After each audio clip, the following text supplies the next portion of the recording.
Here we go. Pro 7. First of all, congrats on your little bump. Congrats on your little bump. What about my bump? You've got two nice ones. And these, they are kind of bumps, aren't they? No, not bumps. The lovely lady lumps. Check it out. Thank you. Thank you. Are You you like the gonna- movie? Are you a Woody Allen fan? I love most of his movies, and this one was so visually amazing. Yeah, it's gorgeous. Did you guys love wearing those kind of clothes that you? Yeah. Yeah. And working in No one digital. wants to talk about the clothes, but I wonder if they would ask the men about the clothes.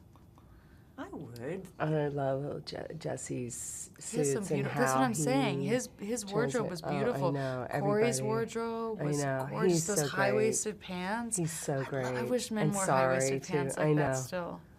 Me Or too. the father with his tank top in Oh, bed. it's so good. Just like, it's just like Did you that. catch You could feel the it. tablecloth on the light in the Italian restaurant when they eat I spaghetti didn't in notice it? that. No. But there's So I so feel much like- warmth of everything, Yeah, it's not just the women that have the clothes. But I feel like the women Vittorio- get the conversation, but it's like Yeah. every detail with everybody. But Like, yeah, it's so, it was so amazing beautiful. to look at. Steve's And then to white see it. suits. Yes. And then you notice in LA, like everybody's in cream colors, and all the men are wearing like white and cream. And then you get to New York, and it's a little bit more browns and moodier. And Susie really told such a story. Yeah, amazing. Alongside Vittorio, because it is a lot brighter and sunnier in LA, and New York has just a steaminess to it.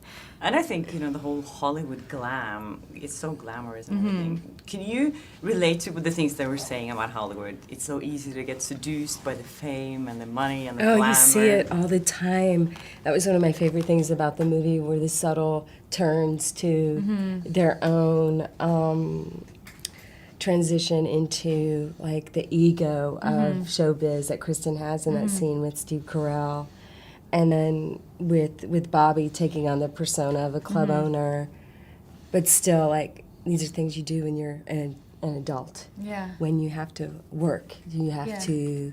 You play a part. You play at your life in a way that you find successful, or so it's a lot about choices, and then they carry this love, and it's just very very grown up It's neat to and see where warm. they came from, though, and see how authentic these people truly are, and what good people they truly are too. Yeah. Because it's what you would see from the outside of the cafe society. You could dismiss each of their characters, but Right. to see what a heart and soul each of them have is nice, and it's something that that's the thing. As far as like relating to it personally, that you see, you have these ideas of people that you're fans of, and then you meet them and get to know them as a person, and oftentimes you're such a greater fan of them as a person than you are as the person that people feel like they know, and that's always that's always nice and refreshing when you see that. Yeah. Do you feel like? What do you feel like is the biggest misconceptions about fame and Hollywood in general? I think the idea that people think that they know you, I think because of the how intrusive media is these days, there's people care so much more about your personal life than they do your work, and if you aren't open with your personal life, then they just make it up for you and share it for you. So I think the biggest misconception I see often is people feeling like they know someone that they don't, because they know what the media has created of someone.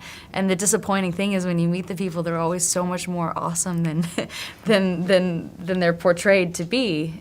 I mean, that's normally my experience. And even people that are portrayed to be really great people, they're just a lot more complicated and interesting and nuanced and caring and thoughtful. And that's always nice, to see that your idea of someone isn't always who they actually are, but be pleasantly surprised. Well, we're just, inundated with a lot of material. You can be if you have the internet of, reading about these people and thinking that you know them and all that. And it's like the spectacle of that, of what we do as actors, that has risen a lot more in the past decade than ever before. So, misconceptions, like, I think if you're rich and famous that you're happy is probably the biggest. And we see that, fame and success is a burden as much as it is a blessing, that would probably be, you know what I mean? Like, I think people think, oh, if only I was recognized for what I do. If I had a job and I could walk down the street and someone be like, you were great today at your job, you know, then I would be happy.